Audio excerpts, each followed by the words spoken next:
Good evening, everyone. Tonight's Committee of Adjustment hearing is being held by video conference and live stream video on the town's live stream webpage at oakville.ca. This is a hearing to consider applications for minor variance and consents held under the authority of the Planning Act. Please keep in mind the intent of this process is to review the application that is before the committee, listen to the evidence, and then make a decision.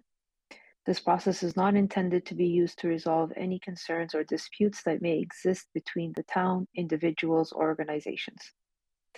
If a request for a deferral is made and the committee grants such a request, the applicant or authorized agent must contact the Secretary-Treasurer to schedule a new hearing date. In order to conduct an effective and efficient electronic hearing, we have adopted the following process. If you are watching the live stream of this hearing on oakville.ca and you wish to speak to an item on the agenda, you can call 905-815-6095. Again, that's 905-815-6095. The phone number will also be posted at the live stream page at oakville.ca. Staff will be standing by to take your call, and when you call in, staff will ask for your name, item number that you wish to address, and your telephone number.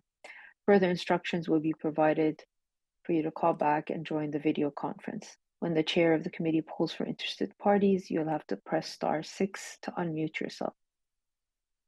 The applicant agent will then be given the opportunity to briefly explain to the committee the basis of their application, answer any questions that may arise. A maximum of 5 minutes will be provided for each presentation. You will need to state your full name and address for the record, and any submissions beyond the 5 minutes will be at the discretion of the committee. All delegations must also state their full name and address for the record. A maximum of 5 minutes is provided for each presentation. All remarks and questions are to be directed to the chair, and any submissions beyond the 5 minutes will be at the discretion of the committee. The applicant or agent will then be provided with a further 5 minutes to respond to any comments made by interested parties, answer questions from the committee members, and if the applicant or agent has any concerns found in staff report, particularly with any proposed conditions, this will be the opportunity to advise us. The matter will then be taken into committee for a decision, and this will mark the end of all discussions. Any person desiring a notice of the decision for an application must provide a written request, preferably through email, to the Secretary-Treasurer. Written notices of the committee's decision will be mailed no later than 10 days for minor variance and 15 days for consent to the applicant and agent and any other person who has filed a written request for such notice. The last day to appeal the decision to the Ontario Land Tribunal will be noted on the decision. Please note that only the applicant, specified persons or bodies, public bodies, may appeal to the committee's decision to the Ontario Land Tribunal. In November of 2022, the Bill 23 legislation, the More Homes Built Faster Act, amended the Planning Act to remove appeal rights for members of the public. If no appeal is received within the prescribed timeframe, the decision of the committee becomes final and binding, and the Secretary-Treasurer will then notify the applicant and anyone who received a copy of the decision through written correspondence. People participating in this hearing are to be courteous to and respectful of the members of the committee, town staff, and the other people participating in this electronic hearing. Tonight's electronic hearing is being video recorded and available for future viewing at oakville.ca. Thank you. I'm hearing background noise. I'd appreciate if people can put their mics on mute unless they are speaking. Okay. We have no regrets this evening. Do I have any declaration of pecuniary interests?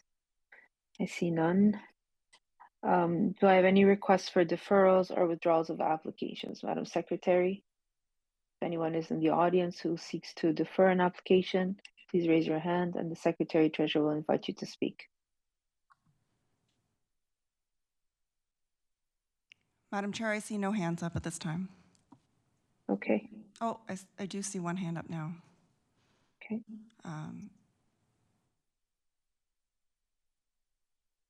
I believe he is a resident here to speak to one of the applications, however. Okay, we haven't called any applications yet, so No. just hang tight. We have no consent applications. Okay, the first application on our agenda this evening is application 145 of 2025 at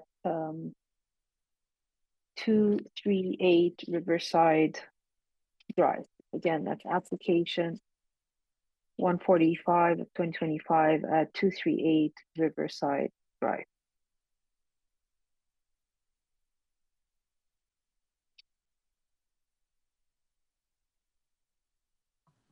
Hello, Madam Chair. Peter from David Small Designs. Can you hear me? Go ahead, Mr. Giordano. Thank you. Good evening, Madam Chair, committee members. David Small Designs, 1405 Cornwall Road in Oakville. If I could start by please requesting your consideration on an edit to be made to the wording on the approved permit notice, please. We were sent an email on Monday of this week by our application coordinator, Jen, noting that there was a typo in the approved public notice that was circulated. The variance request description stated that the application is to permit the construction of a new two-story dwelling, when in fact it should be described as to permit the construction of a two-story addition to the existing dwelling with a new front and rear porch on the subject property. It does not affect the requested variances or application information submitted by us, including the drawings, just a description in the notice. We were asked to make that statement so you could vote on that revision if you can consider that. Yes, we're aware of that, Mr. Giordano. Madam Secretary Treasurer, would you like me to proceed with this in the beginning or towards the end when we move a motion? Towards the end, Madam Chair, when you move a motion. Thank you. Thank you. Okay, thank you, Mr. Giordano. You may proceed with your application presentation. Perfect, thank you. So if the moderator can just quickly display slide number 2 from my presentation material, please. Thank you. We're here today to request your consideration on one variance item, that being the front yard setback. We're retaining the two-story home with the attached garage, and then we're adding a two-story addition on the rear of the house. We're also adding a covered porch in the rear and a porch on the front of the house. As you can see on my slide, the variance is a direct result of the front porch addition. If you want to see that in a 3D view, slide number 4 will show you the front facade, the way it looks with the front porch added to the front. We believe it's nicely fit into the character of the street. The front porch has 2 center columns that project forward 16 inches beyond the main structure of the front porch. The variance dimension requested is measured from that front step projection that requires an 8.54 meter variance item for that being the front yard, and I've indicated that with the red arrow on the image that you see on the screen. Retaining the main front wall of the house, we believe this proposal to be consistent with the intent of that front yard setback bylaw. We acknowledge and fully understand the conditions of approval recommended by planning staff. Unless you have any questions, that concludes my presentation. Thank you for your time and patience and consideration. Thank you, Mr. Giordano. Does anyone have any questions or items of clarification for Mr. Giordano at this time? Okay, I see none. Madam Secretary, has anyone called in with interest for this application? No, Madam Chair, there have been no calls and no one online has their hand up. Very well, and we'll take the matter into committee. Before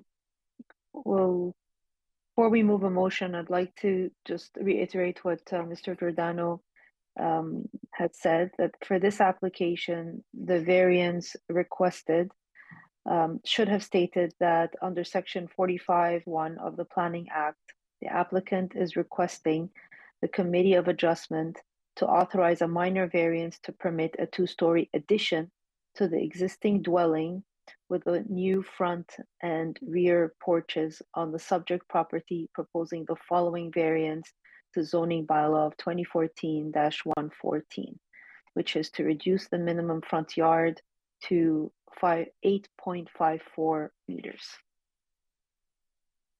Who would like to move a motion? Go ahead, Ms. Price.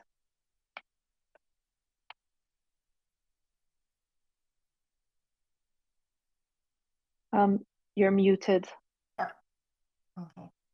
Taking into consideration my site visit, summation of the agent, owner, and town staff, I believe the proposed variance meets the four tests of the Planning Act, maintaining the general intent and purpose of the official plan, maintaining the general intent and purpose of the zoning bylaw, is desirable for the appropriate development of the land, and is minor in nature.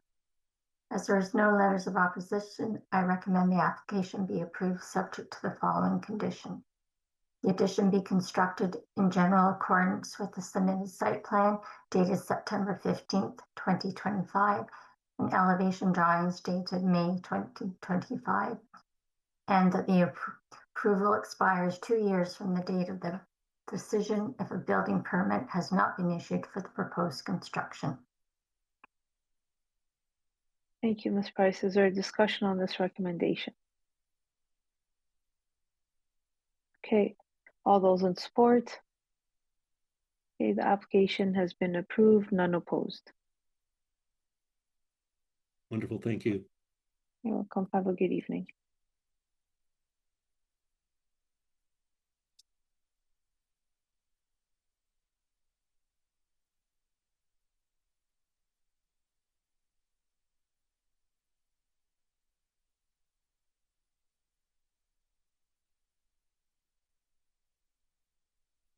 Okay.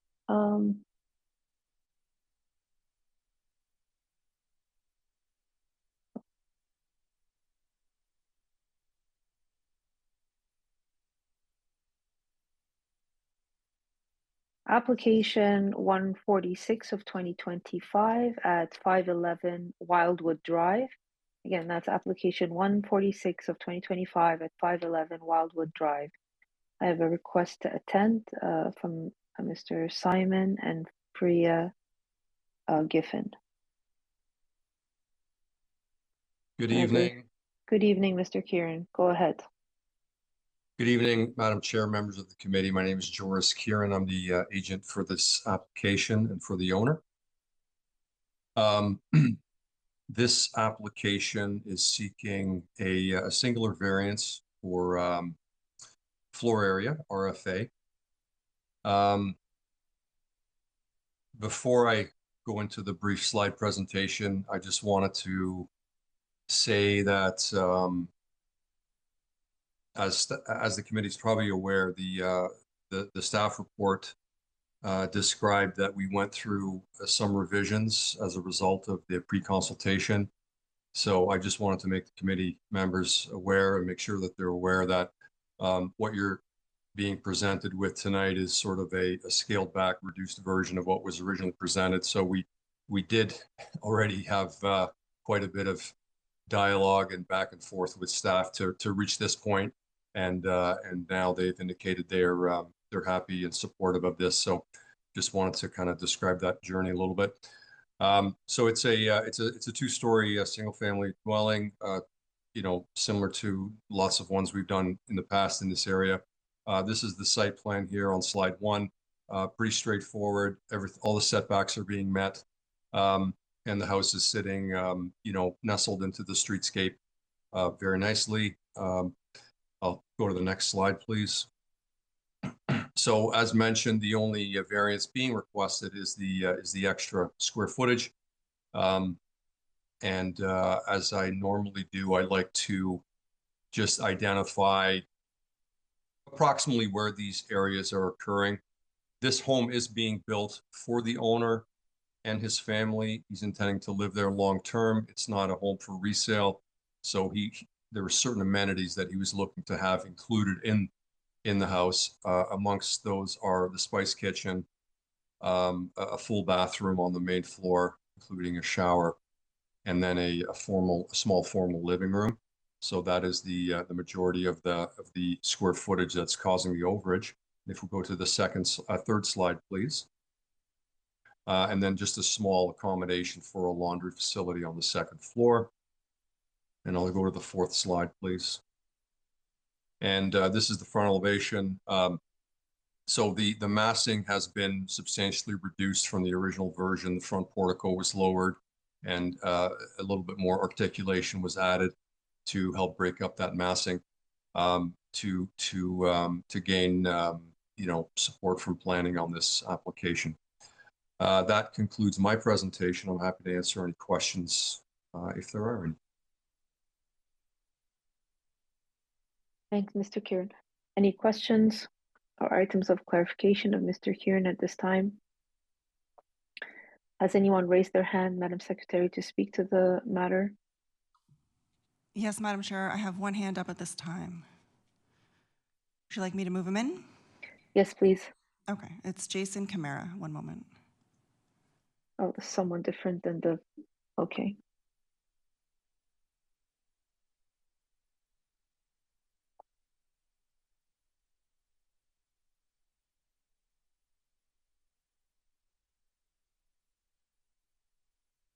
Good Hello? evening, Mr. Camara. Can you please your address for the record, please? Yes, 515 Wildwood Drive. So I'm the neighbor. Okay.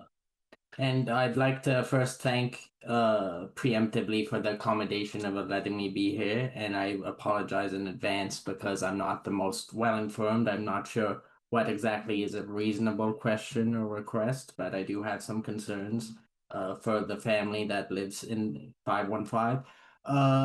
The first question is in terms of like when the construction is occurring, will there be any fencing put up to protect our property? Because it looks like you're filling up the space and we're worried about like privacy and just like keeping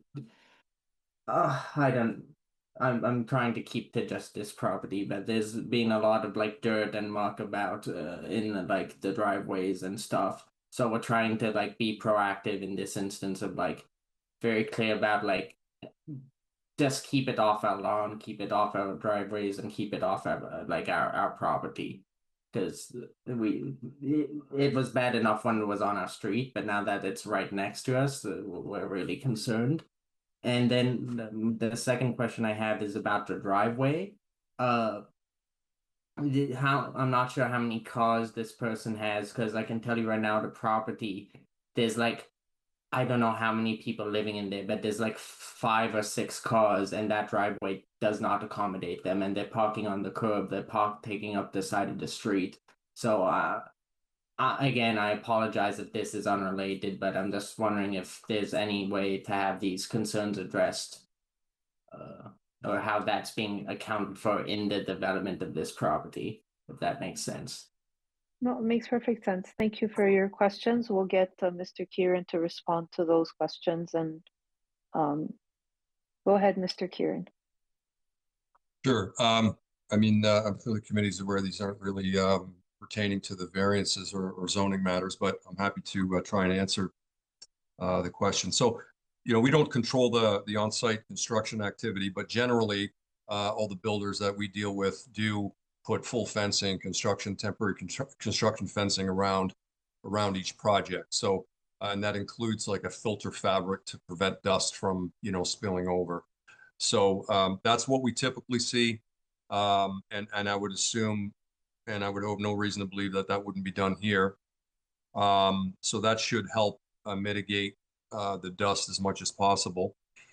In terms of the driveway, the driveway, whoever's living there now, I believe the house is rented out to a temporary short-term tenant. So that has little to do with what will, the family that's actually moving in there. That's 2 different sets of people. So the family that's building this house is a 4-person family, I believe. So that's the extent of it. Okay. Mr. Camara, there is no driveway variance, so they can fit however many cars they want on their driveway, so long as it doesn't spill out. There is some bylaw enforcement on the streets if you have any concerns, if your street happens to be one of those. And the same thing goes for debris or noise. You can always call the bylaw enforcement with any of your concerns.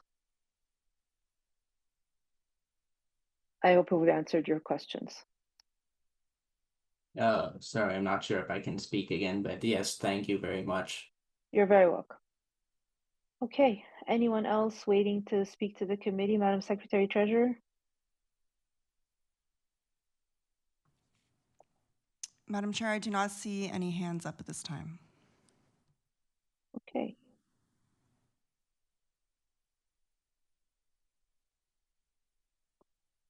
We'll take the matter into committee then. Who would like to move a motion? Go ahead, Mr. Tarowski. Thank you, Madam Chair. Madam Chair, I move that this application be approved as applied for.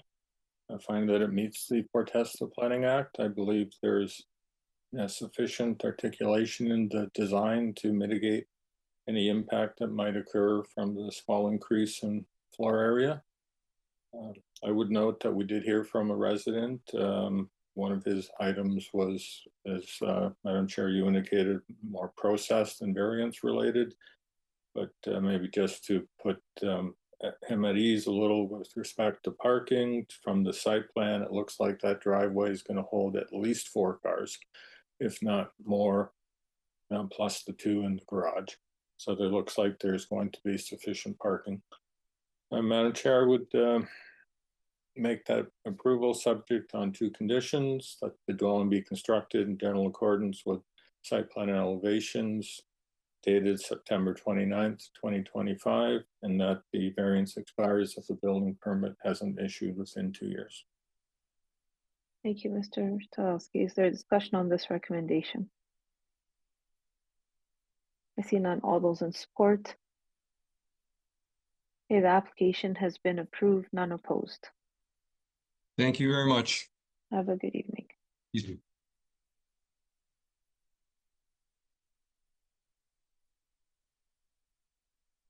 Application 148 of 2025 at 252 Winford Place. Again, it's application 148 of 2025 at 252 Winford Place. I have Sarah Corba here as the agent.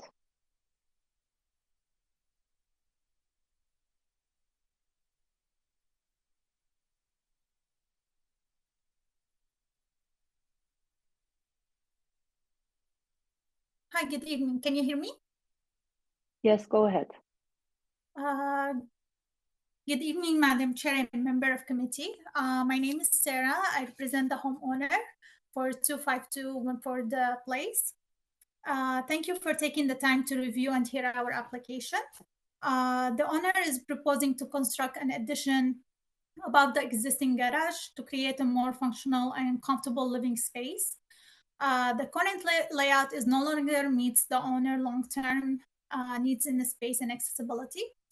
So we are proposing to increase the total floor area from 126 meters square to 145.32 meters square.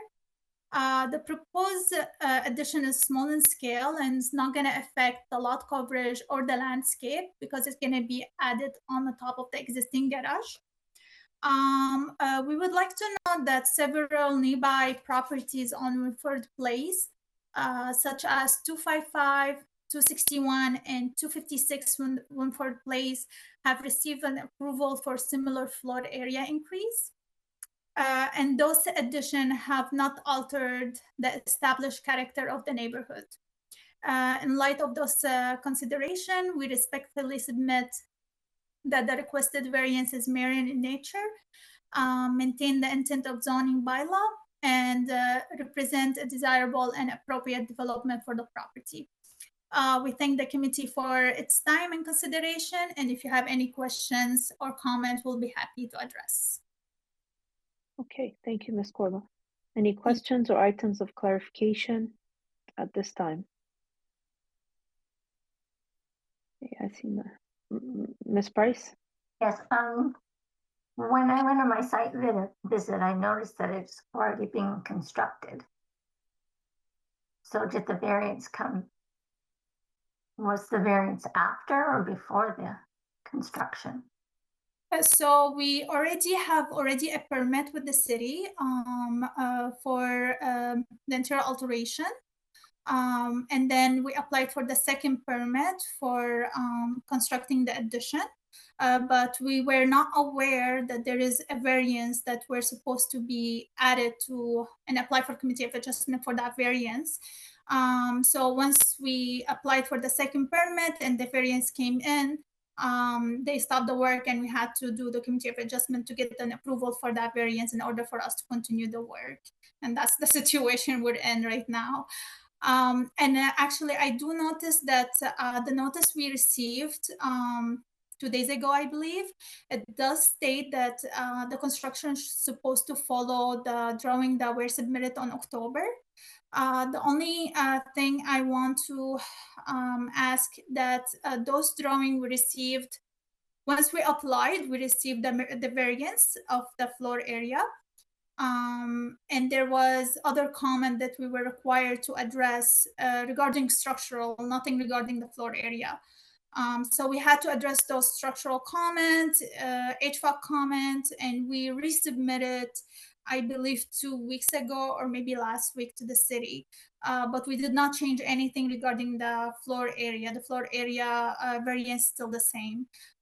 So I'm wondering how that gonna like like can we submit a revision to the permit as long as the area it's still the same, or the drawing has to follow the October drawing we submitted, even though we received comment from examiners to address? Does that make sense? Makes sense. I'm not sure though what the answer would be. Well, we would pass the variance based on these drawings, but if your drawings go back to the building permit and they ask you to change things, then you'll have to do that. Am I correct, Mr. Hardcastle?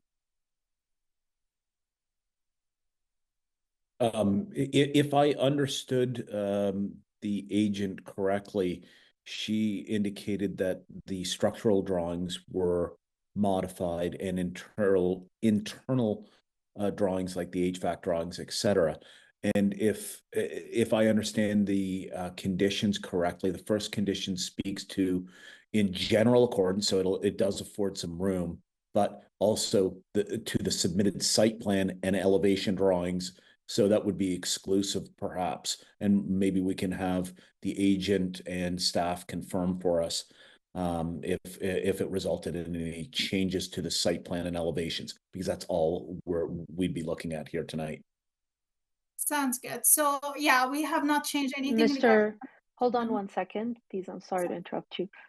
Ms. Collin, you have your hand up.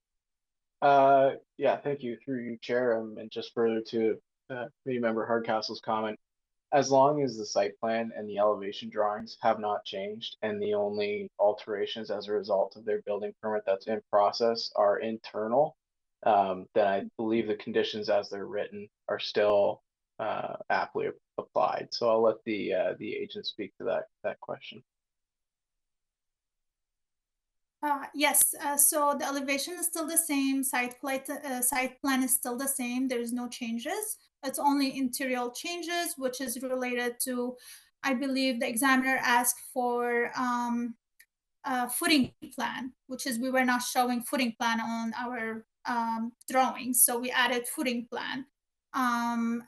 They asked for the header above a window, to confirm the header above a window. Ask about the beam size. So everything is structural and some is just related to calculation in HVAC, that's all. Okay, that answers our questions. As long as your elevation drawings and site plans dated October 14, 2025 have not changed, then we're okay to proceed. Any other questions or any clarifications? Has anyone called with interest for this application, Madam Secretary Treasurer? No, Madam Chair, there have been no calls and nobody online that's present has their hand up. Very well, then we'll take the matter into committee. Who would like to move a motion? Go ahead, Mr. Hardcastle. Thank you, Madam Chair. Having undertaken my site visit, having reviewed the materials, including the written staff report, having heard the presentation, and seen some questions resolved, I'm satisfied that the requested variance conforms to the four tests of the Act. I don't believe that the addition of GFA over the existing garage will significantly impact upon the character of the area. And I don't believe that and I believe that it would conform to the four tests of the Act. Accordingly, I'll put forward a motion of approval. That motion would be subject to two conditions, those being that the dwelling be constructed in general accordance with the submitted site plan and elevation drawings dated October 14th, 2025, and that the approval expires within 2 years of the date of the decision if a building permit has not been issued. I would note that, sorry, I would note there were no members of the public present with respect to this matter. Sorry, Madam. No, thank you. Is there a discussion on this recommendation? I see none. All those in support? Okay, the application has been approved. None opposed. Thank you so much. Have a good evening. You too. Application 149 of 2025 at 1306 Lakeshore Road West. Again, that's application 149 at 2025. Oh, sorry, at 1306 Lakeshore Road West. Mr. Paul Demchuk. Good evening. Go ahead. Thank you. Just briefly, again, my name is Paul Demchuk with Patori Planning and Management. I'm here on behalf of the applicant for 1306 Lakeshore Road West. Just briefly, the development proposes to demolish the existing two-story residential dwelling and garage to construct a new 596 square meter two-story dwelling on the property. You can see here just on this slide, this is just the front rendering, an image of the proposed building. Next slide, please. So this is just an aerial photo of the existing context. I'll just briefly note for the benefit of the committee, while many waterfront properties in Oakville are afforded significantly deep lots, this specific section of Lakeshore Road West within the town includes a series of more, I'll call it wide, shallow lots, with some existing dwellings located fairly close to the lake. You can see in this image the existing two-story dwelling and detached garage. The garage is notably on the south side of the property, and the detached dwelling on the north side exists on the property. West of the site is the Oakville Southwest Water Treatment Plant, as well as Sedgwick Forest. And then south of the site are a series of detached dwellings. And then you can see just on the north side of the property is an existing culvert and drainage outlet.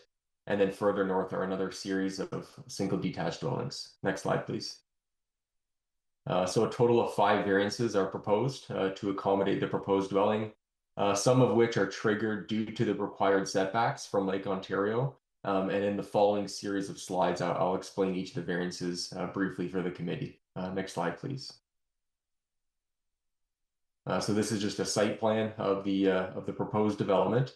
So again, the application is proposing to demolish the existing two-story single detached dwelling, and it's to construct one new two-story single detached dwelling. A singular driveway access is proposed, which you can see is 3.6 meters wide at the mouth of the driveway entrance, and is intended to retain, and is designed that way, sorry, because it's intended to retain all existing municipal trees within the public right-of-way. The dwelling is located towards the center and front of the subject site, allowing ample setbacks from the lake, which are required to meet both the stable toe of slope and slope stability requirements of the Conservation Authority. I will note in the recommendation report that a permit has been issued by the Conservation Authority for this proposed setback limit. Next slide, please. So here are just a series of front and rear elevations of the proposed dwelling. again, which I'll note has been designed as a wide, shallow dwelling to fit the lot fabric and given the Conservation Authority required setbacks from the lake. I'll note that the front facade of the dwelling is characterized by a series of large rectangular windows situated across both floors. And the flat roof incorporates a bit of a tier design to accentuate the front entry as a focal point for the front facade. I'll just briefly note the rear elevation proposes tall rectangular windows and obviously to promote the natural light and views to Lake Ontario. Next slide. These are just the respective side elevations for the proposed dwelling. I'll just note in particular the north elevation features a side entrance to the private garage, which I'll come back to in a brief moment. Next slide, please. So this slide just pertains to the minimum front yard setback. So the current streetscape and lotting pattern of dwellings along this segment of Lakeshore Road generally varies in response to the variety and uniqueness of both lot sizes and shapes. As shown in the image on the left, there are a range of front yard setbacks that exist in this section of Lakeshore Road West. And I'll just note that the majority of lots that are highlighted are deficient from the required front yard setbacks of the zoning bylaw. Further, there's an existing privacy wall in the front of the property, as well as we've tried to design the driveway and dwelling to protect all existing trees, as I've noted within the municipal right-of-way. And the image on the right is a rendering that's drawn to scale, which depicts how the dwelling will interact from a streetscape perspective and mitigate impacts of that reduced front yard setback. Next slide, please. Just regarding the side yard setback, this only pertains to the south side of the proposed dwelling. I'll note that the majority of the dwelling complies or exceeds with the bylaw requirement for the side yard setback. However, there is this one pinch point at the corner of the dwelling, which does encroach into that required side yard. This south side yard setback still maintains appropriate access and maintenance requirements, as well as provides for adequate separation distance to the adjacent dwelling. Further, I'll just note that parking and vehicular access is sufficiently accommodated within the north side yard setback, for which no variance is required. Next slide.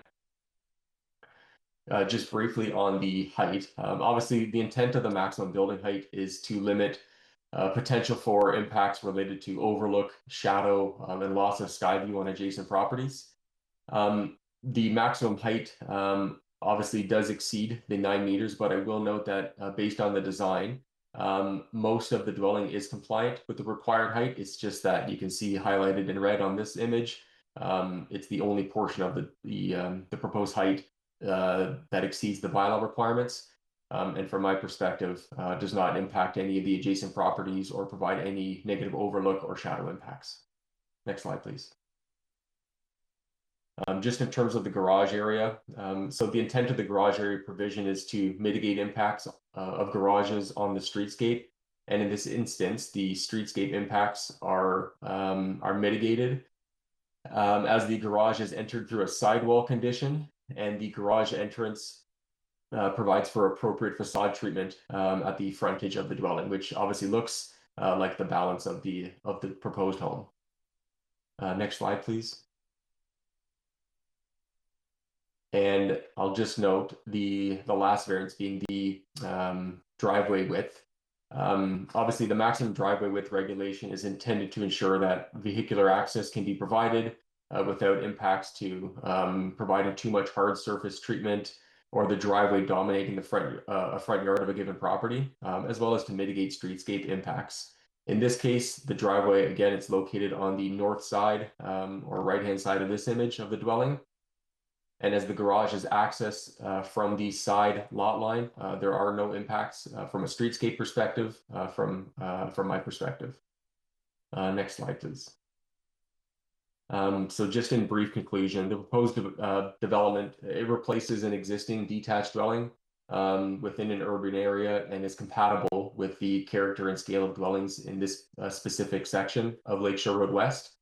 I did note one letter of objection from the neighbor to the north in this instance. And I would like to note that there were some items, including the number of dwelling units and setbacks that may have misinterpreted. And I hope that some components of this presentation assist in responding to those. but I would be more than happy to assist in providing any additional items of clarification as required by the committee. So just briefly on this basis, it is my opinion that development satisfies the four tests for a minor variance under the Planning Act and does represent good planning. Thank you. Thank you, Mr. Demchak.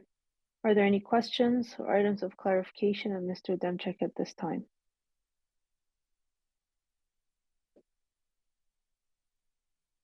Go ahead, Mr. Dickey.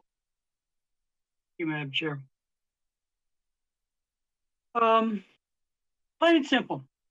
I don't like the frontage aspect. You're just cramming that house right up against the road. Now I realize I'm not concerned about the 1.7 that's underground. I'm looking at the house itself, which seems to be 3 meters. The 2 stories portion of the house seems to be 3 meters, 3.1 meters of the front lot line. The picture that you showed at the end of your presentation certainly doesn't indicate that that was a 3.1 meter front yard in the photo that you had there. It's misleading. Where you had all this grass in your picture, it sure showed the road, Lakeshore Road. But anyhow,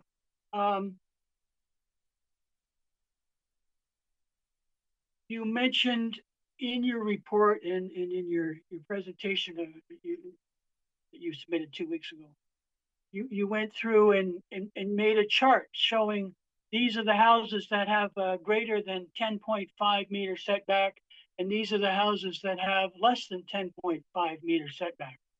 Yeah, but you're going for a 3 meter setback on the house. And your existing setback is 6, or the bylaw allows a setback of 6 point something. Like, I want to know where, if you're going to present something like this, show me that some of these other houses on the street are also 3 meters from the front yard or 6 meters from the front yard. To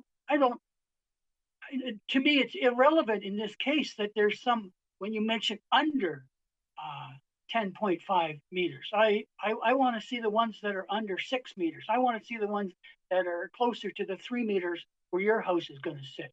So there's my comment to you. Do you have anything to add to that? Thank you. Thank you. Through you, Madam Chair, to Member Dickey. If I could ask the staff to just pull up, I think it's slide, it's the site plan slide 4.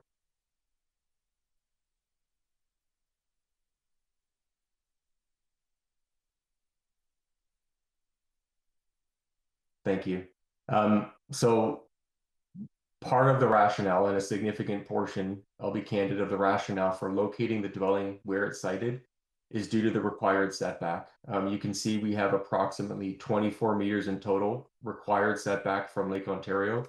And that was the closest that we were permitted to locate the dwelling based on the Conservation Authority permits, as well as our discussions with our shoreline coastal engineer. As such, the dwelling, and I know I made these comments in my presentation, the dwelling is, I would suggest a very wide, shallow proposed dwelling. Any further reduction, obviously, to that, I'll call it dwelling depth, obviously significantly impacts both usability and floor area for the proposed dwelling. So that was one factor we obviously considered. You made a comment about providing for how many of these properties are less than 6 meters. I will note that this will be the closest dwelling in this segment of Lakeshore Road to the front yard within this specific area. Most of the other dwellings that are less than the 10.5 meters that I mentioned range between 7 to 9 meters. So this will be closer to the road than many of those dwellings. I will note it's only for a portion of the dwelling. Obviously, we've tried to provide for some indentations within the building to mitigate some of that streetscape and massing impact. And then the last piece that I just want to note for the benefit of the committee is that there's an existing privacy wall, which wasn't shown on that last rendering, but it is shown on the rendering with the trees. And also this property has the most amount of trees within the public right-of-way on this entire segment of Lakeshore Road, which from my perspective assists in mitigating any potential massing impacts of the dwelling. So I agree. It is closer to the road than other dwellings, and we've tried our best to mitigate those impacts through a series of design considerations. Okay, thank you. Just another question or something to point out. When I went and looked at the other houses, the adjacent houses, most of them seem to be are one-story houses. So that's another thing, an element that I'm saying. You're building your house, you're closer to the front lot line than what the other houses are, and obviously closer than what should be allowed. And you're building a full two-story house, completely, you know, from east to west, 2 stories, as opposed to some of the others, which are close, but not near as close as you are, in my opinion, close to the front lot line, and the other houses are 1 story. Just a little thing I just want to just sort out about the rear, the situation in the rear. Do you have, or do you plan to build a I don't know what they're called, the stone wall across the back to prevent erosion? Yes, through you, Madam Chair, again to Member Dickey. Thank you for those comments. So first, I'll deal with the shore wall. There were a number of improvements that were recently made by my client to the property, even in its existing condition and significant shoreline. Again, I'm not a shoreline engineer, but yes, there were improvements already made, which would accommodate this specific proposed setback. The second piece is you made a comment about the number of dwellings that are single story versus 2-story.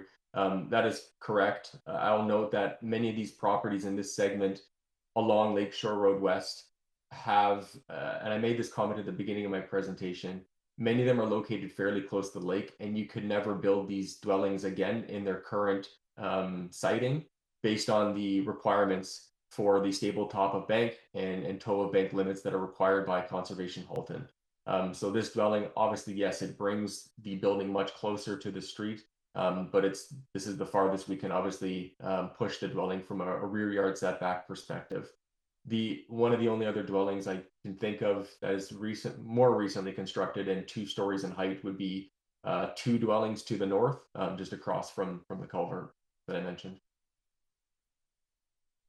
So just on the wall, along the shoreline wall, my understanding from my experience that if you build a brand new shoreline wall, they say the shoreline wall has an effective date or an age of so many years, and they take that all and do a calculation.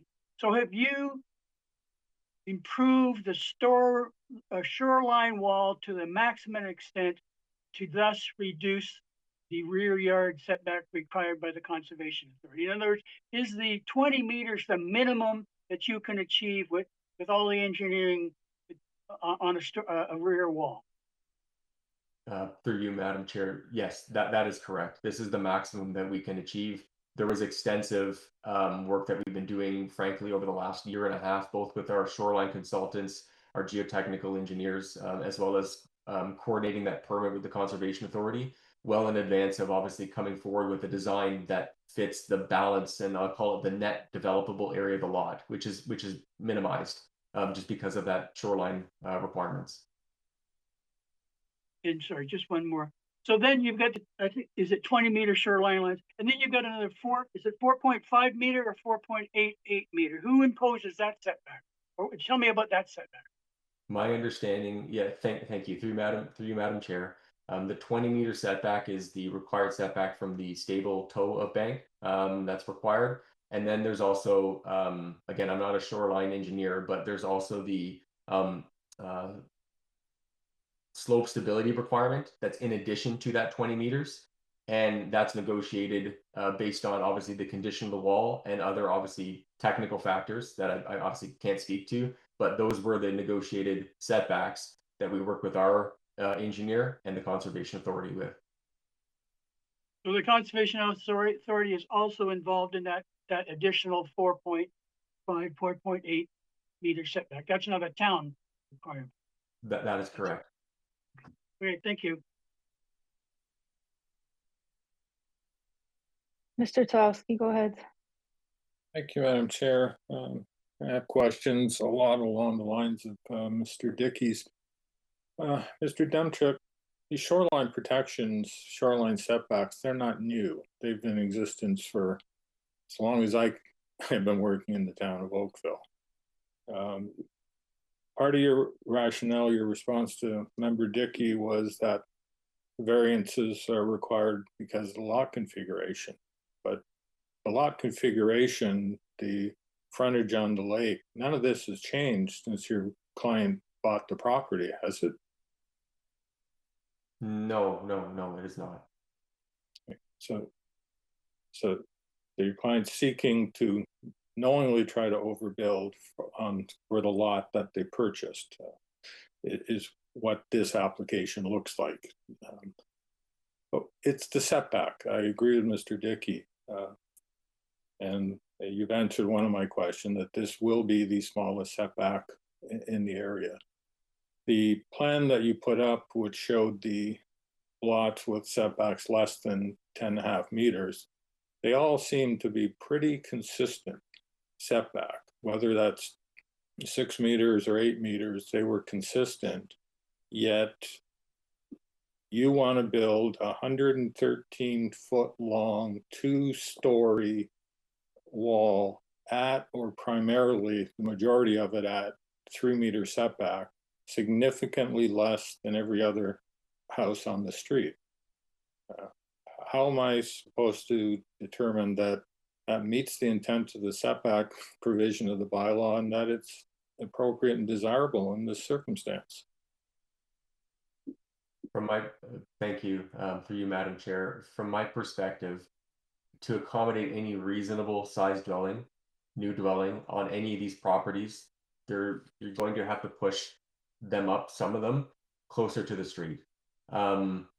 I agree, it will be the house that's closest to the street in this segment of Lakeshore Road West. Notwithstanding that, at least from my perspective, we've tried to mitigate some of those impacts through a series of design features. I've noted those, and I'll just maybe briefly reiterate a couple of those just for the benefit of the committee and the public.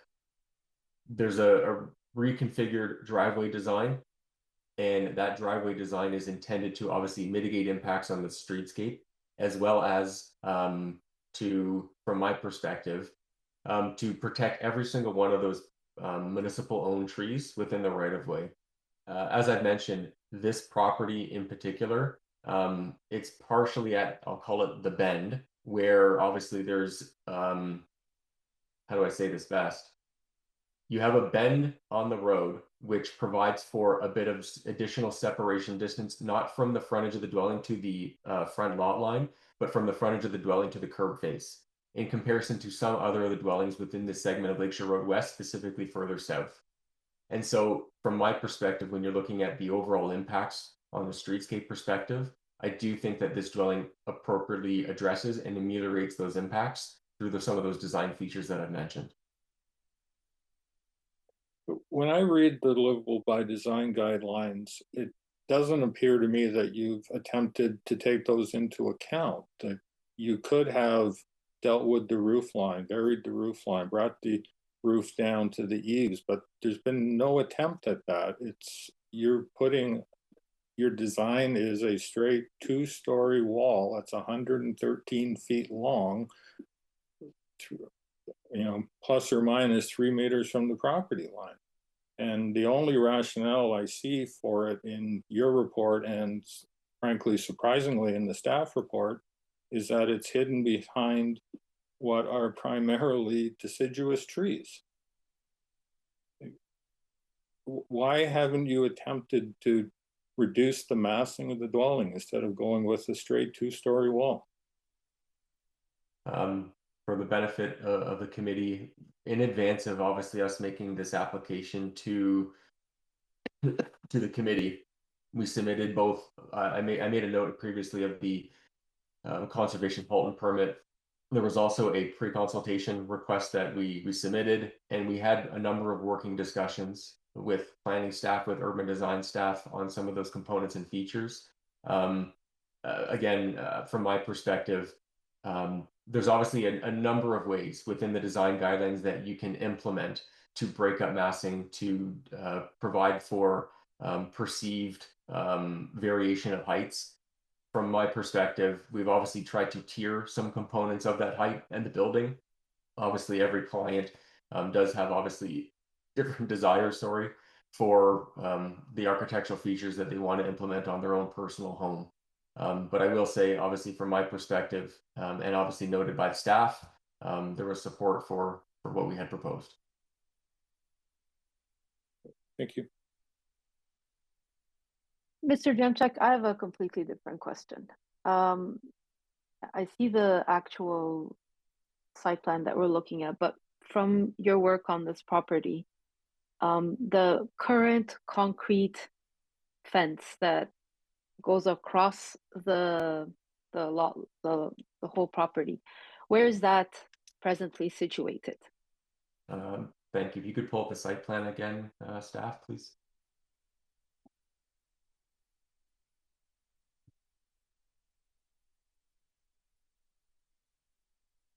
And if we could just zoom in right to the front lot line if possible.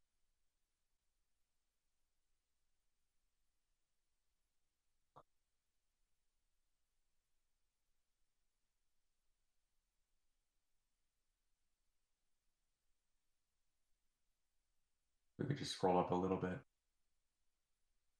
So if you can see some of those dimensions that are noted where for example, the front yard setback is, where at the very front portion of the dwelling, it says 3.01 meters and then 3.0 meters. That privacy wall, that concrete privacy wall, it's located right behind the front lot line on the property. So it's not coming down?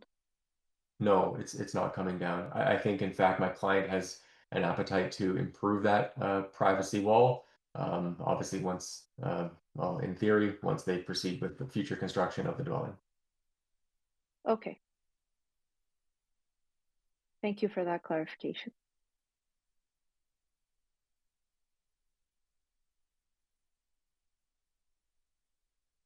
Any other questions or items of clarification?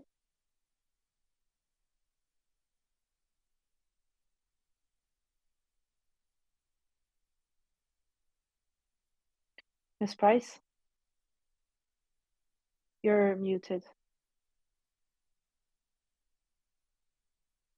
For clarification, is there going to be a pool as well as a hot tub included on this property? Thank you, through you, Madam Chair. I can't speak specifically to a hot tub, but there is an intended pool in the rear yard of the dwelling. Yes. Okay, so does that impact the setbacks at all? No, it does not. For the benefit of the committee, pools and other, I would suggest, landscape features can still be within certain parameters of that 20-meter setback. They're still subject to permits by the Conservation Authority, as well as obviously by the town. But no, those can be located within that required setback. Okay, thank you. Okay. Anything else? Okay. Madam Secretary Treasurer, I note there's a letter of objection. Has that individual called in and desires to speak to the committee? Yes, Madam Chair, he is online and has his hand up. Okay, please invite him in to speak to the committee.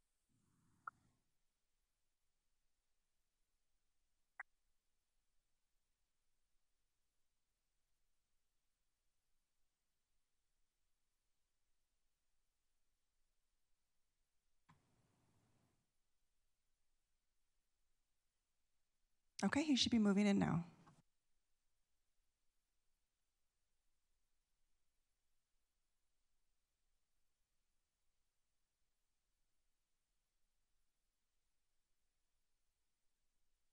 Hi there, can you hear me? Yes, go ahead, Mr. Saltzman. Okay. Hang on a second, I've never done this before, so it's asking me a question I have to answer.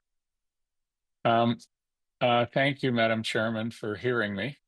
Like I said, I've never done this before, and I was definitely confused by what I received in the mail. I had no idea they were asking to build a whole new single family house, and therefore I thought they were talking about changing the garage into a house. So most of what I said about the two dwellings was misplaced. Just as a member of the public who happens to be the next door neighbor, how am I supposed to know a whole new building has been proposed? Where is their notice of that when they're getting approval for the house such that neighbors have any input, or is this it? Oh, this is it. It should have been clear in the notice that you received that they are proposing to demolish and rebuild a new dwelling on the premises. Right. Well, this is not to waste your time, but let me read you. It says authorized a minor variance to permit the construction of a two-story detached dwelling. It doesn't say tear down what exists and build a huge building. And how do I get to, I mean, I'm just asking a general question of John Q. Public. How am I supposed to know that a whole new edifice is being designed and built and have anything to say about it? Okay, so when these notices go out, the information about them is circulated, and you can always call in to ask the Committee of Adjustment. And then there are certain elements of these applications that are shared with the public, others are not. I lost my train of thought.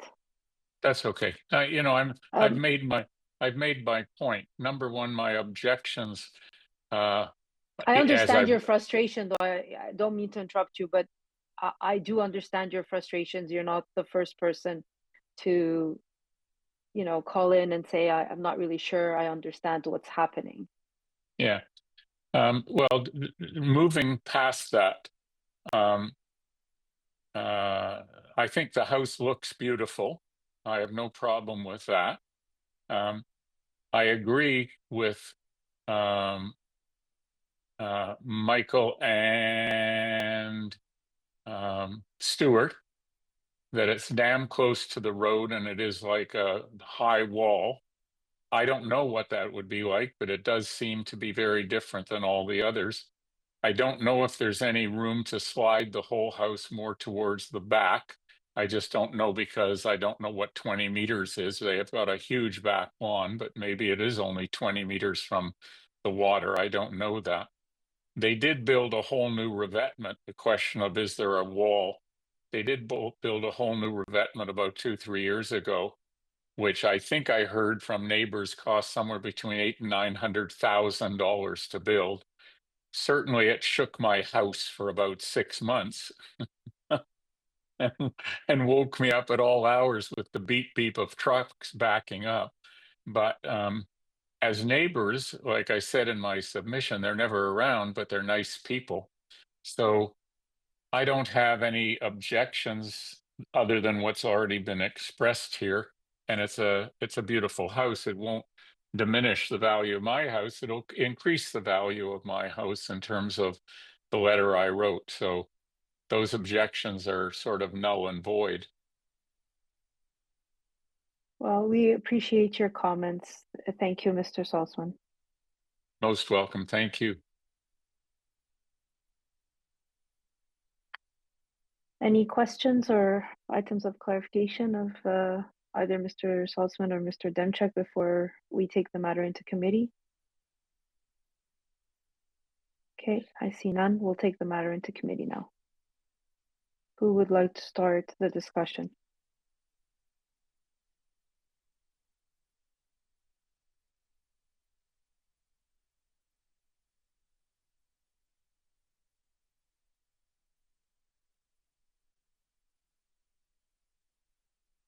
Go ahead, Mr. Dickey. You said who wants this? I'm ready to make a motion if that's what you're asking. Yes, go ahead.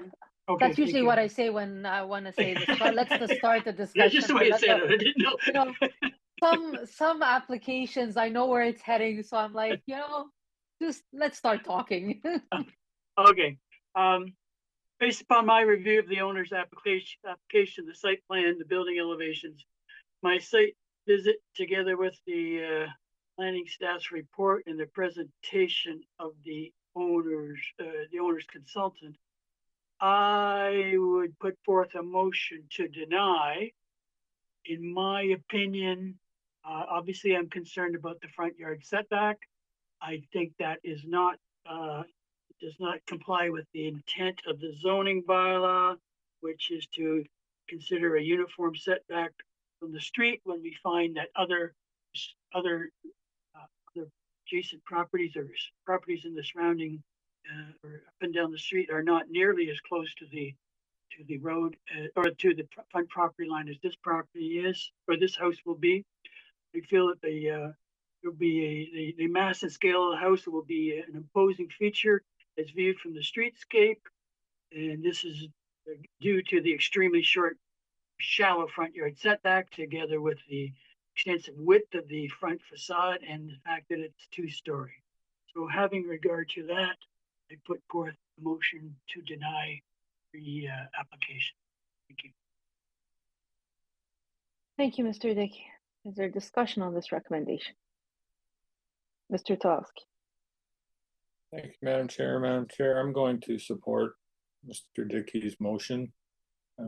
I don't believe this application meets the intent of the official plan design guidelines. I do not believe the front yard setback is minor in this context. And with the setback in the design being proposed, I do not believe that this is in any way desirable. Thank you, Mr. Tolsky. Anyone else care to chime in? Go ahead, Mr. Hardcastle. Thank you, Madam Chair. I'm aligning in with Mr. Tolowski and Mr. Dickey.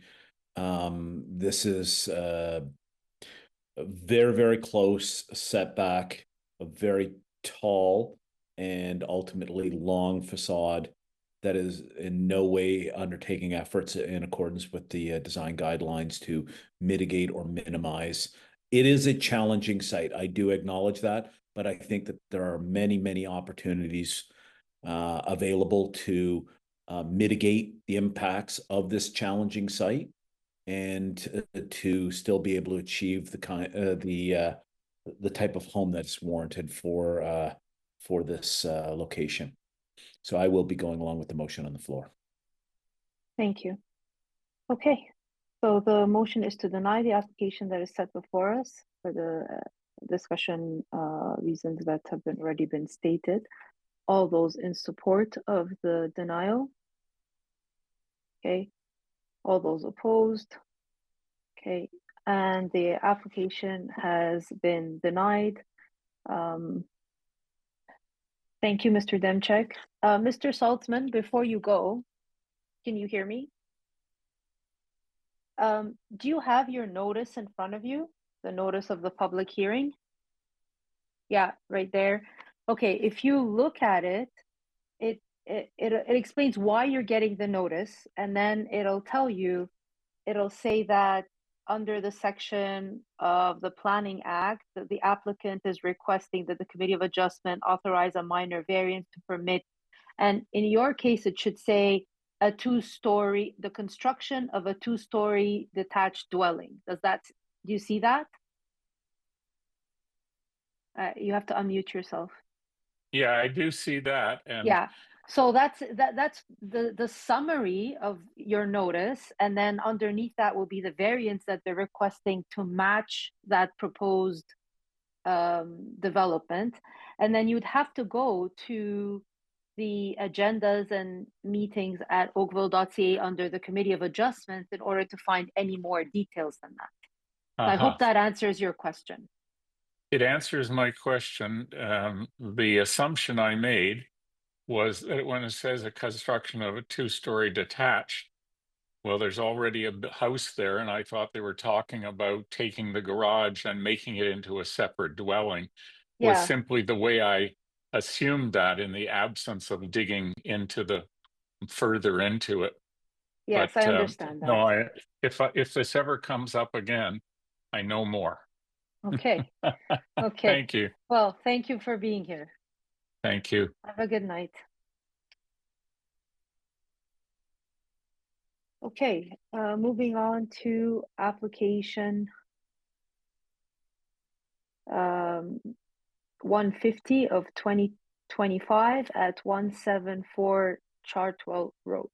Again, that's application 150 of 2025 at 174 Chartwell Road.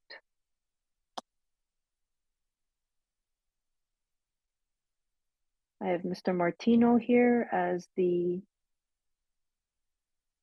agent, or Mr. Roche.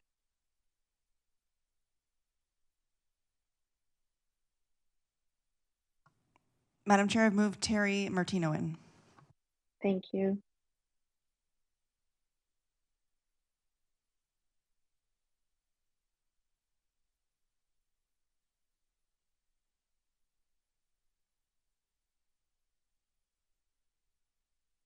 Good evening, Madam Chair, members of the committee. Can you hear me okay? Yes, go ahead, Mr. Martino. Thank you. My name is Terry Martino with Grenweiss Design Studio, 341 Kerr Street in Oakville, and we are the agents for the owners at 174 Chartwell Road. The application tonight that we're here before you is for two variances. One to permit total floor area of private garage of 60.98 meters squared, and the second variance to increase the maximum height of the dwelling to 9.59 meters where the 9 meters is permitted. If I could have staff put up slide 3, please, the site plan. Our client wishes to construct a new dwelling on the property, so he's going to demolish the one as indicated there in the dashed lines and construct a new 1.5-story residence. The design reorients the new dwelling to face onto Michael Terrace. This has two advantages. One is any of the traffic going into the driveway and out would be on the quieter side road rather than Chartwell Road, and also maximizes the depth and rear amenity yard space, maximizing the depth of the lot. The first variance is an increase. Oh, if I could have slide 4, please, from staff. As I mentioned, the first variance is to increase the permitted garage floor area. This floor area is approximately 50 square feet, and it's for additional storage. I believe the intent of limiting the floor area of the garage is so it doesn't become the dominant feature of the dwelling. As you can see, and as staff has written in their report, the garage is located on the left side of the top drawing there on slide 4. You can see that the garage doors are articulated, and obviously the garage is not the dominant feature of the property, or at least of the dwelling. The second variance for the increase of height, you can see the shaded area. It's just the very, very peak of the roof. That's just has to do with the geometry of the roof. The intent is that we've brought the eaves down at the side property lines, both east and west, to be 1 story in nature. The height of the overage at the 9.59 is away from Chartwell Road property line, some 46.5 feet. And to the western neighbor's property, it's about 37 feet. I've read the staff report and we concur with their conclusions, and we believe that both variances are minor in nature. They meet the intent of the official plan in the zoning bylaw and further meet the guidelines for the infill development and stable residential communities. I'd be happy to answer any questions. If I could have staff put up slide 1. I'd be happy to answer any questions. Thank you. That the committee may have. Okay. Any questions or items of clarification of Mr. Martino?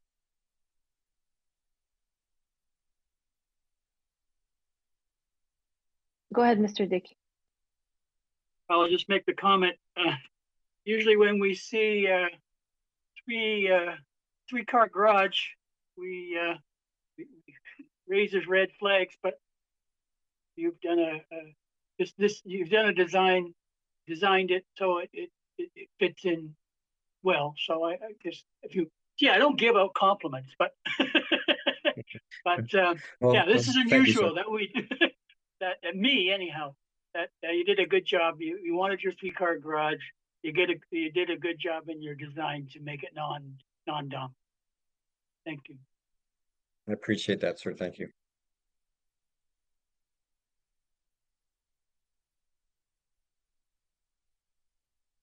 Anyone else? Okay, has anyone called with interest for this application, Madam Secretary Treasurer? No, Madam Chair, there have been no calls and there's no one with their hand up. Okay, very well.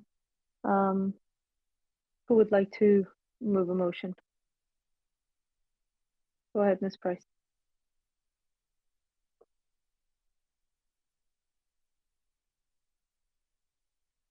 You are muted again. Sorry.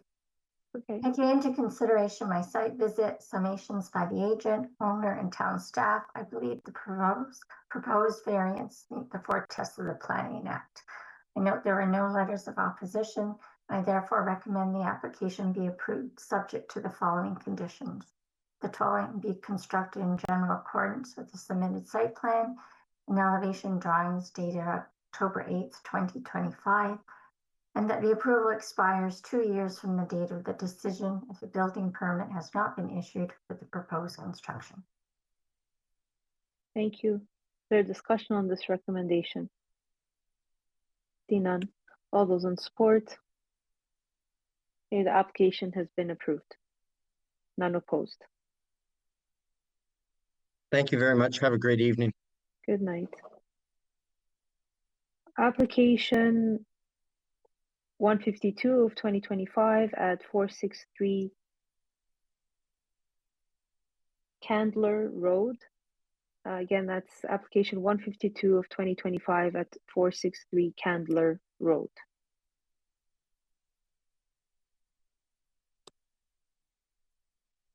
Hello, once again, Madam Chair, committee members, Peter Giordano, David Small Designs. Go ahead, Mr. Giordano. Thank you. If I could ask staff, please, to display slide number 3. And I'd like to start by saying that we were a little disappointed to read planning staff reports received last Friday, and they stated that they were not in support of our application. We were not notified in advance, and we were hopeful that if they had issues with the application, that they would have, allowing us to discuss this further. Even though we did not agree with their conclusions, the negative staff comments for us typically result in a deferral request. We had thorough discussions with our client, discussed the options with them. He asked specifically that we proceed forward with our presentation, but specifically asked us to read the statement that he prepared on his behalf. So I'll just go ahead and read that as follows. My name is Hansen Shia, the owner of 463 Candler Road. Thank you for the opportunity to be heard tonight. Candler Road is a very small and close-knit street. There are only 12 homes along the entire 190-meter length, making it one of the shortest streets in Oakville. Because of its limited size and stable character, I fully understand the importance of ensuring that a new construction fit harmoniously into the neighborhood. That has always been my goal. Over the past decade, 3 new detached homes have been built on our street.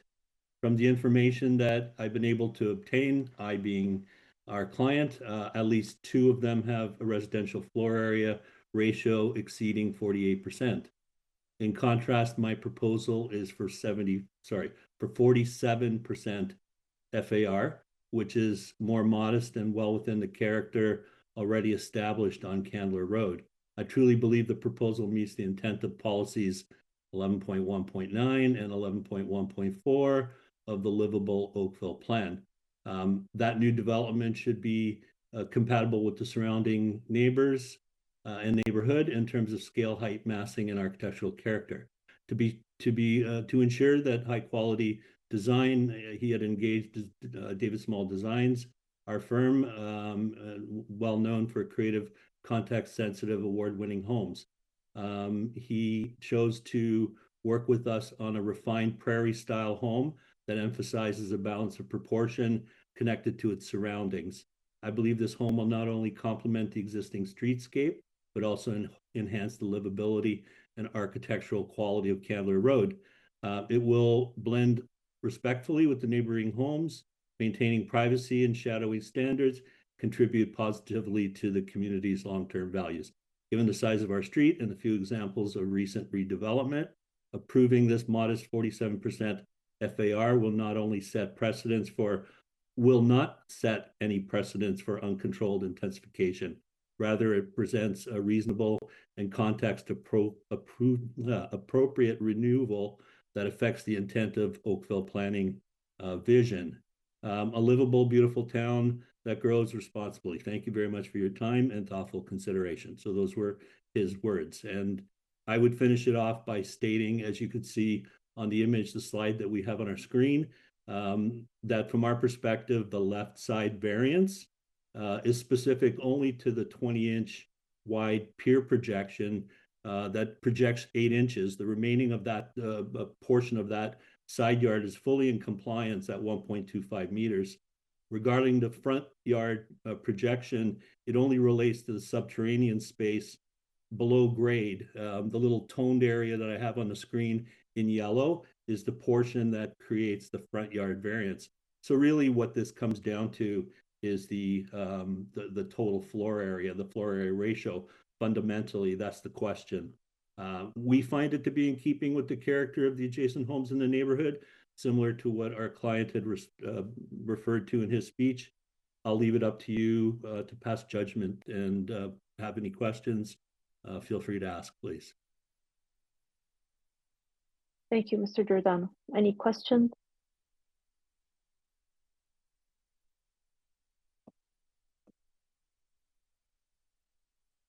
Mr. Dickey. Thank you, Madam Chair. I'm concerned about the residential floor area. And it's one thing to say, yes, the zoning bylaw has 41% coverage residential floor area, and you're going for 47%. But what I'm concerned about is you have a huge open to below area, and that increases the mass and scale of the house. And that's where it turns around. And just, I do my math a different way, but to me, the difference between 41% and 47%, not in just subtracting the 6%, just dividing them through, means the house is going to be 14.6% bigger than the zoning bylaw on the residential floor area. Then when you take into account the open to below area and do that same math of dividing, the house would be 23% higher than what the zoning bylaw would. The size of the house would be 23% higher than what the zoning bylaw would normally permit. To me, I know we're not supposed to look at numerical numbers and mathematical numbers like that, but to me, you're way beyond the definition of minor when you're doing that. Now, point out to me something that's wrong, that have I misinterpreted the open to below area and its effect on the mass and scale of the house? Please defend yourself in that matter. Thank you. Thank you. Through you, Madam Chair, to Member Dickey. Yeah, I'm not disagreeing with that statement. I guess what we've done to attempt to mitigate that is there's a lot of glass in this prairie style design. So the massing tends to be reduced with corner windows. We've got an articulation of the front. If you see the front facade, it does step back in quite dramatically, and all be as of right on the side yard and on the front yard. So we've done what we can with change of material. We've done what we can with the articulation on the front. I understand your statement, and that's really the rear left corner of the house that has a 2-story volume of space in the back there. We don't see that necessarily as an impact on the neighboring home, but I understand your question, and I understand that we are higher. We are, I guess, 6% higher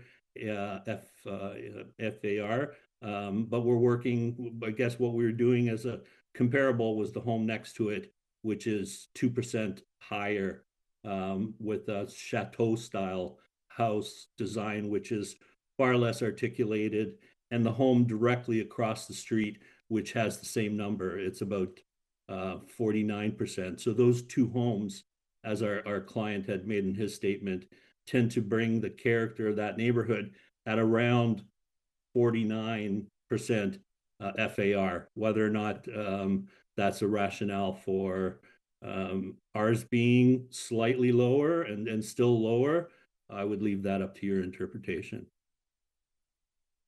Mr. Giordano, how much of the approximately 452 square feet is accounted for by your open to below space? I think we did a comparison of that, and it's about half of that amount. Okay. So really livable of that increase is half of that. Correct. Okay. Any questions? Mr. Tarowski?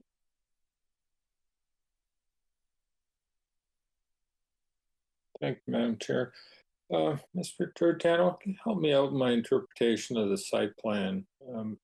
It appears that the flat roof over the face of the garage extends further forward than the porch. Is that considered an eave and not subject to the setback? I thought I heard you mention that the front yard setback variance applied only to the porch, but it appears the garage roof, the flat roof at the front of the garage, actually extends further into the front yard. I believe, through you, Madam Chair, to Member Taluski, that is a permittable encroachment. At least that's the way it was interpreted when we discussed that with the zoning examiner. That was permitted. Thank you. And I will point out as well that we have a planter in the front and a portion of that front projection as well that has space below it. So there is a cold room below the front porch projection, and then there's a little three-piece bathroom underneath that front porch. If those spaces were not within that basement space, then those would be a permitted encroachment as well. It's the fact that there's habitable space, but of course that's entirely below grade.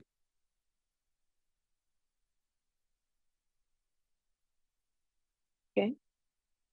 Any other questions?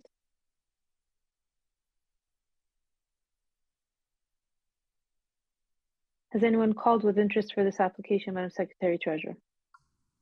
No, Madam Chair, there have been no calls and nobody has their hand up. Okay. Who would like to move a motion?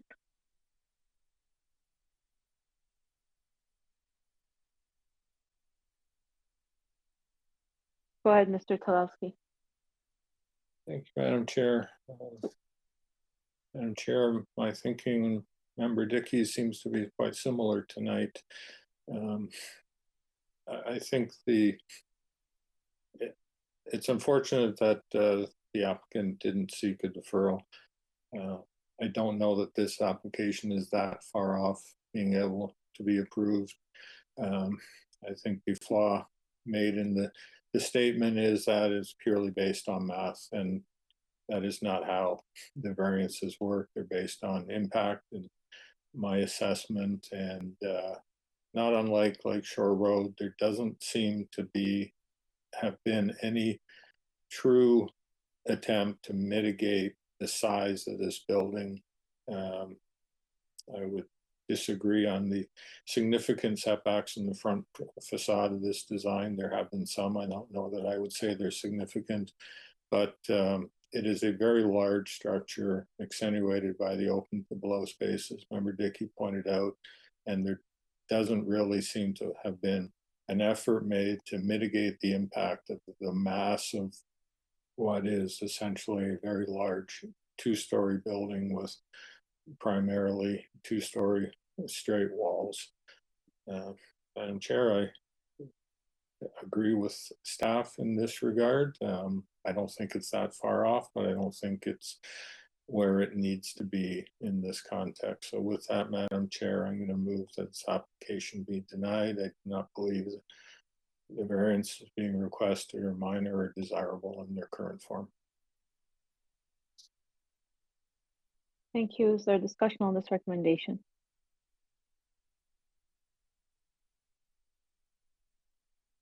Okay, all those in support of the denial?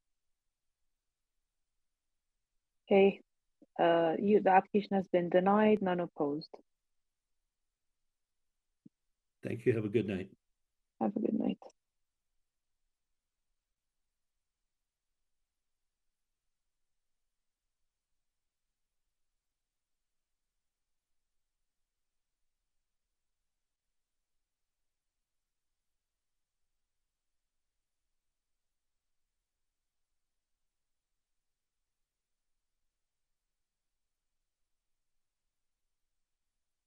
Application 120 of 2025 at 579 Stone Cliff Road. Again, that's application 120 of 2025 at 579 Stone Cliff Road. This was deferred from September the 3rd.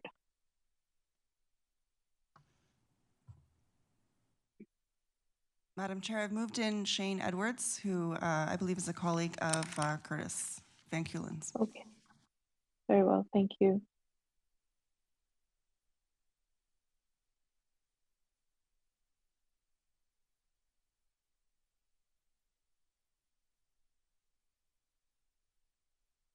Good evening, Madam Chair. Can you hear me? Yes, go ahead, Mr. Edwards. Good evening, Madam Chair, committee members. My name is Shane Edwards from Hughes Design Studio, located at 1A Conestoga Drive, Brampton, Ontario. We're the applicants representing the owners for 579 Stonecliff Road, application number A120-2025. And I'll be speaking to the application this evening. This application is rather straightforward, so I'll briefly run through the three variances that we're requesting. The first variance is regarding the maximum residential floor area for lots between 650 and 742.99 square meters, which shall be 41%. We're proposing a total RFA of 44.57%, which is a 3.57% overage. As you mentioned, Madam Chair, this application was deferred from the September 3rd hearing, and we did spend some time working with planning staff to make some revisions to the design. The overall RFA has been reduced from 45.95%, which is a further 1.38%. And we did make several revisions to the massing of the dwelling. If we could please pull up page 8 of the supporting documents, there are some illustrations as to what these exact revisions were. Thank you very much. So basically, we pushed the first story architectural bump out features around the two front windows on either side of the front door. We pushed those forward in an attempt to make the second story appear set back. And we pushed in the second floor exterior wall, you can see at the left above the garage. And then on the rear elevation, which is at the lower end of that page, you can see at the left of that elevation as well, we pushed the second floor of which is the open to above area over the great room in as well. And this is all in an attempt to make the overall visual massing of the second floor more diminutive when viewed from the road and also from the sides. We also did push the great room at the rear, the roof of that portion down. And if you flip to the next page, page 9, I believe, it shows from the side that roof has been pushed down significantly as well. Again, which is to make the design a bit more sympathetic and to reduce the visual impact of that second story. We do believe the redesign is more sympathetic in this regard, and staff did concur this as well. The second variance is regarding the maximum lot coverage, which shall be 35%. We're proposing a total of 36.27%, which is a 1.27% overage. With this variance, I want to point out that the dwelling itself does actually comply with 35%, and the overage is attributed to the covered rear terrace. If you please flip to page 7 of the supporting documents, there's an illustration here as well. There. So this is a scale diagram of the site, and you can see the green outline at the rear. That's the covered terrace area, which is included fully in the calculation, and that's what's pushing us over and causing the slight overage. The third variance is regarding the front yard setback, which shall be the legally existing setback less 1 meter. In this instance, the required minimum front yard setback would be 9.68 meters, and we're proposing 9.02 meters, which is 0.66 meters closer, or just over 2 feet. I do want to point out for this variance as well, if we can look at the same diagram here, that although we're 0.66 meters closer to the front property line, the front porch bump out at the front, if you will, is actually in line with the front main wall of 583 Stonecliff to the west, and is actually a bit further back than 571 Stonecliff to the east. We're obviously also measuring to that front porch, which does bump out from the rest of the main wall. So the main wall is actually further back and would actually comply with the 9.68 meter setback. So I just wanted to point that out. And this illustration kind of shows those projected lines from the neighboring dwellings and shows that we're keeping in line with the neighboring dwellings.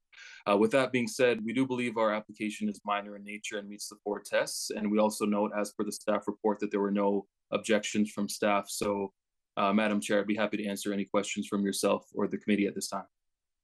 Very well. Thank you, Mr. Edwards. Any questions or items of clarification of Mr. Edwards at this time?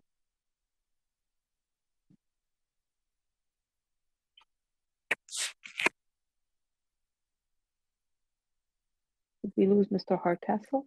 I can't see him. Oh, there he is. Okay. Any questions or items of clarification? Okay, I see none. Has anyone called with interest for this application, Madam Secretary Treasurer? No, Madam Chair, there have been no calls and no one has their hand up. Okay, very well. Then we'll take the matter into committee. Who would like to move a motion? Go ahead, Mr. Dickey. Thank you, Madam Chair. Based on my review of the owner's application, the site plans, the building elevations, my site visit, the planning staff's report, together with the presentation by the owner's consultant, I am satisfied that the variances are minor in nature and conform to the 4 tests under the Planning Act. And I put forth a motion that the application is, as applied for, be approved subject to the conditions that the dwelling be constructed in general accordance with the submitted site plan and elevation drawings dated October 6th, 2025, and that the approval expire 2 years from the date of the decision. The building permit has not been issued for the proposed construction. Thank you, Mr. Dickey. Is there discussion on this recommendation? Seeing none, all those in support? Okay, the application has been approved, none opposed. Thank you very much. Have a good evening. You as well.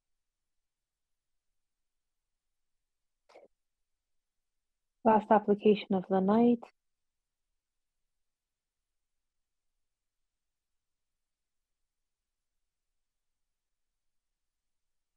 Application 125 of 2025, deferred from September the 3rd at 248 Morris Drive. Again, that's application 125 of 2025 at 248 Morris Drive. I have Mr. Michael Barton. Good evening, members of the committee. This is Michael Barton. My address 1489 Abbeywood Drive in Oakville. I am the agent for the applicant, or for the owner, sorry. Go ahead, Mr. Barton. Thank you. Yes, so this is an item that was deferred at the September 3rd meeting. It's gone through a fair amount of discussion with town staff. At the time of pre-consultation, originally, a number of modifications were made to address the staff concerns. When we came back and to committee on September 3rd with 4 variances, we did defer at that time to give us some more opportunity. So since that time, we have removed 3 of the 4 variances. So that included bringing the height down to the maximum. So we are now just asking for a floor area ratio variance. So the house has been designed to fit within the permitted building envelope. So as I'm sure the members noticed in visiting the neighborhood, it's clear that the neighborhood is characterized by a variety of dwelling types. We see 1-story and 2 stories in this neighborhood, but it is quite clear there are a number of examples of new builds constructed adjacent to the 1 stories. So it really is looking at how these buildings interrelate with one another. So that was what when we were discussing this with staff, that was what some of the concerns they were they raised was the the massing. So we have designed the massing in a manner that take into consideration the neighborhood character. We've looked at what we can do to provide appropriate transition, as well as, like I said, we're providing a considerable amount of open space on the site exceeding the maximum lot coverage, providing all of the required setbacks, height, so effectively sitting within the permitted building envelope. It's been designed with the second floor smaller than the ground floor to help reduce the massing. We can see from the design the articulation and height and roof that's been provided to help provide that as well. The floor space index is consistent with the approvals that we've already seen in the neighborhood at 225 Maurice and 204 Mary. Again, the side yard setbacks actually exceed the minimum requirement with the aim of providing appropriate transition and buffer to the neighboring lots. So again, I agree with the comments of staff. I feel as though the revisions that were made to the proposal since the deferral and the reduction in variances has helped to ensure that the building will fit in with the neighborhood. Again, the floor area ratio understanding, the intent there is to ensure that there's appropriate massing. I feel through the design, the provision of the setbacks and the open space on the property, certainly seeking to balance that transition of new builds that are obviously going to be larger than the one-story buildings that are there today, but doing that in a manner that fits within that building envelope that's permitted under the zoning. So my opinion is it does meet the 4 tests, but welcome any questions from committee. Very well, thank you. Any questions of Mr. Barton at this time? Any items of clarification?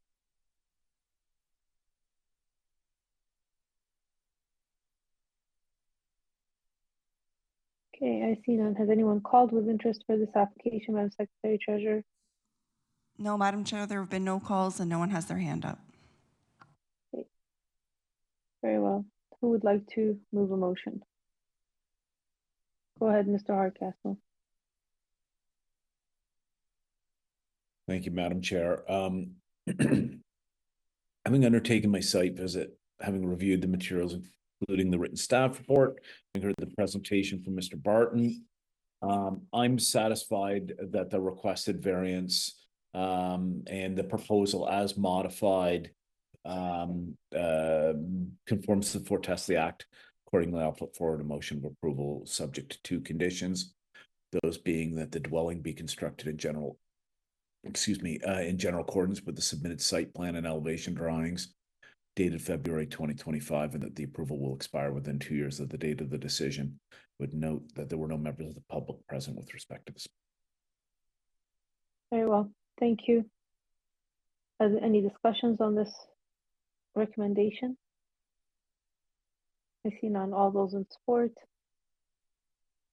The application has been approved, none opposed. Thank you. Have a good night. We have minutes to confirm for October the 29th meeting. Thank you, Mr. Hardcastle. And motion to adjourn. Thank you, Mr. Hardcastle. We are adjourned at 8:43.